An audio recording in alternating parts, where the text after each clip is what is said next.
እግዚአብሔር ታቦት ኦሪት ዘጸአት ምዕራፍ 25 ከቁጥር 1 ጀምሮ ያለውን ነው የምንማማረው።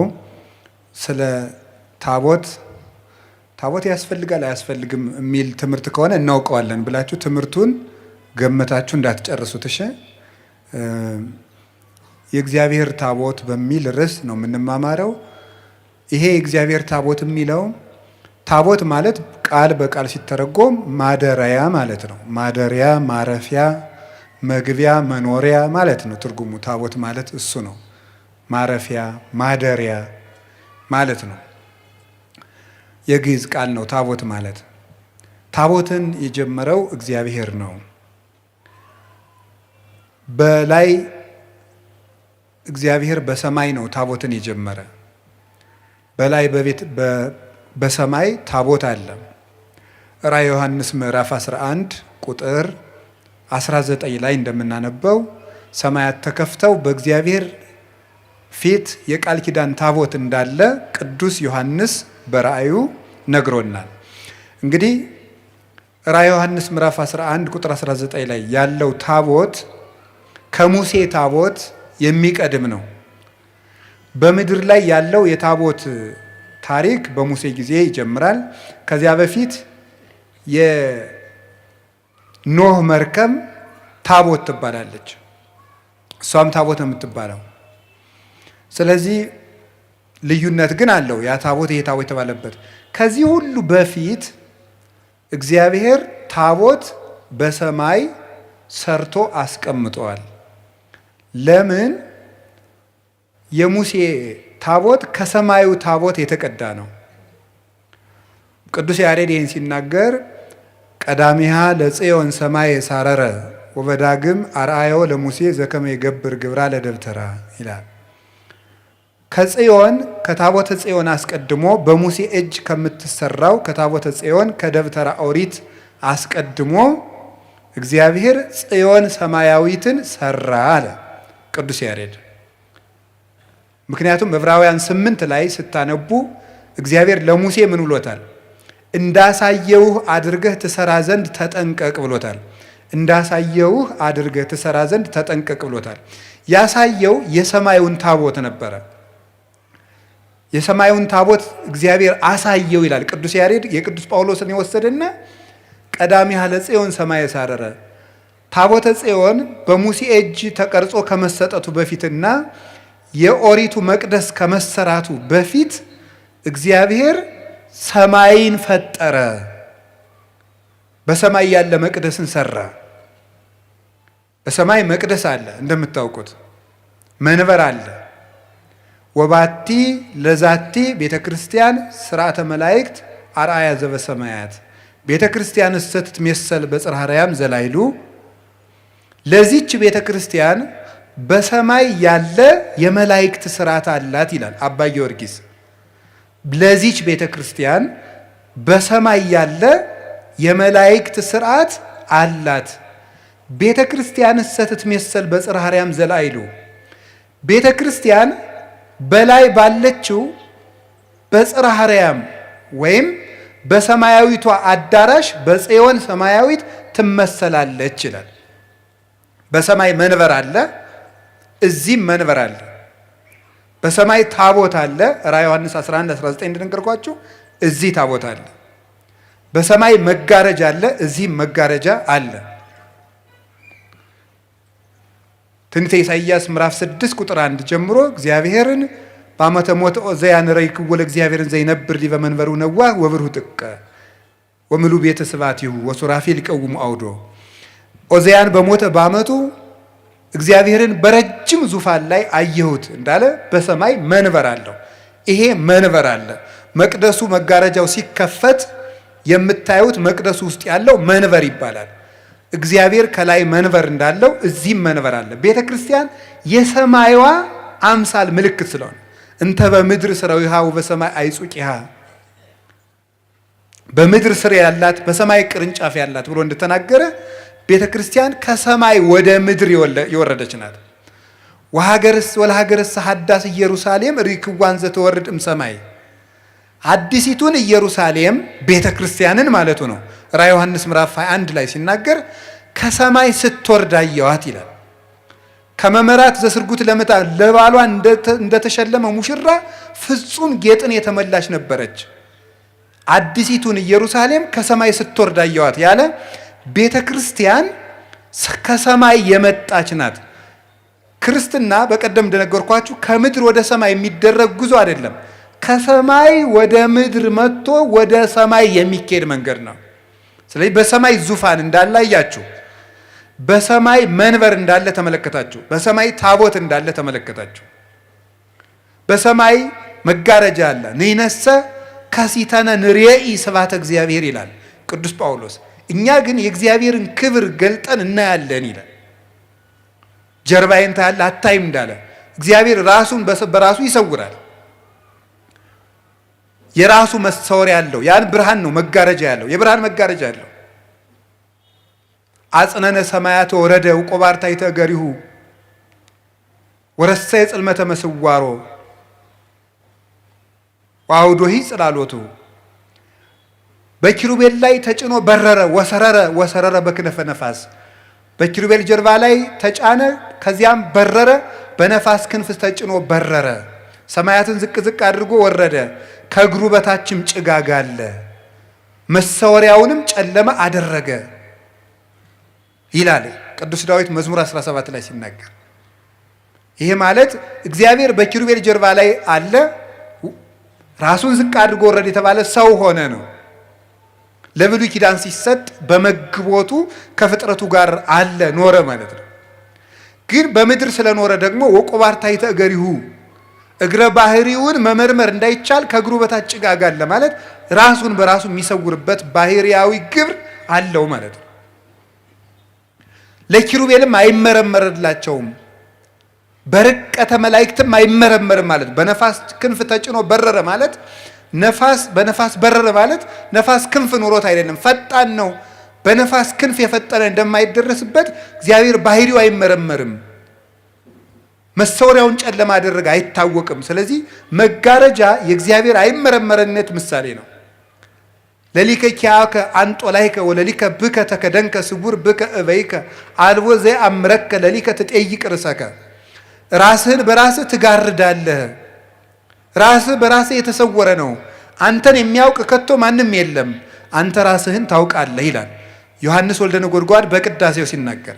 መጋረጃ ቤተ ክርስቲያን ውስጥ ያለው መጋረጃ የእግዚአብሔር አይመረመሬነት ምሳሌ ነው። እግዚአብሔር አለመመርመሩን አለመታወቁን የሚያስረዳ ነው። ዙፋኑ ክብሩን ጌትነቱን የሚያስረዳ ነው። ታቦቱ መስዋዕት ተቀባይነቱን የሚያስረዳለት ነው። መስዋዕት መቀበሉን ሱራፌል በዙሪያው ይቆማሉ። ሱራፊ ማለት እሳታዊ ማለት ነው የቃሉ ትርጓሜ። በአንድ በኩል አጣኝ ተብሎም ይተረጎማል። 24 ናቸው። ራዕየ ዮሐንስ ምዕራፍ 4 ቁጥር 1 ጀምሮ እንደምናነበው ሱራፌል 24 ናቸው። ምእመናን አንድ ነገር ልንገራችሁ፣ ማስታወሻ የምትይዙ ምእመናንን አያለው። ማስታወሻ ስትይዙ ጥቅስ ብቻ አትያዙ። እሺ፣ ጥቅሱን ለምን እንደጠቀሳችሁት አይገባችሁማ። ቁጥር ብቻ ተጽፎ ምን አይደል፣ ሐሳቡን ከነ ቁጥር ነው መጻፍ። ገባችሁ? ያው እናት ለሁሉ እንደምትጨነቅ መምህር ለሁሉም ማሰብ አለበት ነው። መናገሬን ሳይሆን መያዛችሁን ማሰብ ስላለብኝ ነው። ስለዚህ ማስታወሻ ስትይዙ ቁጥር ብቻ አትይዙ። ሐሳቡን ትጽፉና እዚያ ቁጥር ስትጽፉ ቁጥሩ ለምን ጉዳይ እንደተጻፈ ታውቃላችሁ። የመጽሐፍ ቅዱስ ኃይለ ቃል ለብዙ ምስጢር ስለሚጠቀስ ማለት ነው። አንዱ ኃይለ ቃል ብዙ ምስጢር ስላለው። እሺ፣ ስለዚህ ዙፋን ነገርኳችሁ፣ መጋረጃ ነገርኳችሁ፣ ታቦት ነገርኳችሁ። ሱራፌል ደግሞ አሉ። ሱራፌል 24 ሽማግሌዎች ይላቸዋል። ሽማግሌ የሚለው ልብ በሉ፣ በግሪኩ ሽማግሌ የሚለው ቃል በዚህ ልሂቅ ማለት ነው። ልሂቅ ማለት ታላቅ ቄስ ማለት ነው እንጂ ሽማግሌ አረጋዊ በእድሜ የጎለመሰ ማለት አይደለም። በግሪኩ ሽማግሌ የሚለው ቄስ ተብሎ ነው የሚተረጎም፣ አባት የበላይ ማለት ነው። ኢልደር የሚለው የእንግሊዘኛው ዝም ብሎ ሽማግሌ ብሎ ወስዶታል። ሐሳቡ ግን ግሪክኛው መጽሐፍ ቅዱስ ትልቅ ሽማግሌ የሚለው ቄስ ማለት ነው። አሁን ከምዕመናን የታመመ ቢኖር ሽማግሌዎችን ይጥራ ሲል ቄስ ማለት ነው። ልሂቅ ታላቅ የበላይ ማለት ነው። ስለዚህ 24 ሽማግሌዎች ናቸው። 24 ለምንድን ነው የሆኑት? 25 ለምን አይሆኑም? 23 ለምን አይሆኑም? ለዚህ ኦርቶዶክሳዊት ቤተክርስቲያን የመጻሕፍትን ልብ የምታውቅበት ቁልፍ አላት። 24 የሆነበት ምክንያት 24 ሰዓት በምድር ለምታገለግለው ቤተክርስቲያን መነሻ እንዲሆኑ ነው። 24 ሽማግሌዎች ላይ ያሉ፣ እዚህ ደግሞ 24 ሰዓት የሚያገለግሉ ካህናት አሉ። ማታ ስቦ ወዱስ ሳረረ ሁሉ ዓለመ ባህቲ ቃል ተብሎ ማይሌት ይጀምራል። ሰዓታት አለ። ኪዳን ማለዳ ይደረሳል። ስባተ ነግህ የሚባል አለ፣ እሱ ይደረሳል። የውሎ ስባተ ነግህ አለ፣ እሱ ይደረሳል። ቅዳሴ አለ፣ የሰርክ ምህላ አለ። 24 ሰዓት ይሄን ዑደት ተከትሎ ይቀጥላል።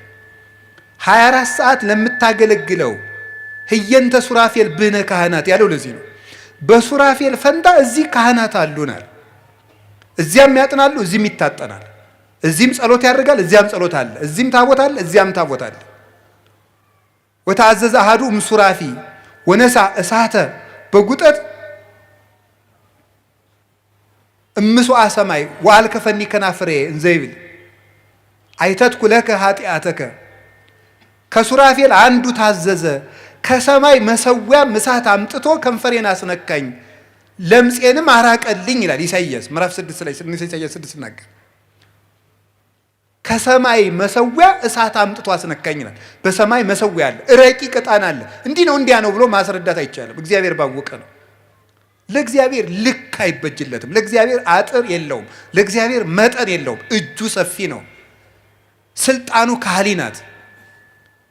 እዴ ሳረረት ታለምድ የማነ አጽንዓቶ ለሰማይ፣ እጄ ምድርን ሰርታለች፣ ቀኜ ደግሞ ሰማይን አጽንቶታል። መኑ ዘሰፈሮ ለማይ በስዝሩ፣ ባህርን በፍኙና በስንዝሩ የሰፈራት ማን ነው? እግዚአብሔር ነው። ይሄን የሚችል እግዚአብሔር በማናውቀው መንገድ ዕጣን አለው፣ ማይጠንት አለው፣ ረቂቅ መሰዊያ አለው። ያንን ለሙሴ አሳየው እግዚአብሔር። በሰማይ ያለውን መጋረጃ፣ በሰማይ ያለውን ታቦት፣ በሰማይ ያለውን መንበር አሳየው። ይሄንን ሰማይን እንዲህ አድርጎ እግዚአብሔር በሰማይ አዘጋጅቶ ቆየና በሙሴ ዘመን ገለጠው። ወበዳግም አርአዮ ለሙሴ፣ ከዚያ በኋላ ይሄንን ለሙሴ አሳየው። ዘከመ ይገብር ግብራ ለደብተራ፣ የደብተራ ኦሪትን አሰራሯን፣ ውስጧን፣ ብስጧን፣ ብስያጧን ይላሉ። አይገባችሁም? ይሄ የትርጓሜ አማርኛ ነው። ብስጥ ብስያጥ ታውቃላችሁ? የማይገባ ነገር ነው አይደል? እናንተስ ራሱ አሪፍ ነው ምናምን ትሉ የለ። እኛም የማይገባችሁን ቋንቋ ማውራት አለብን አንዳንድ ጊዜ ማለት ነው።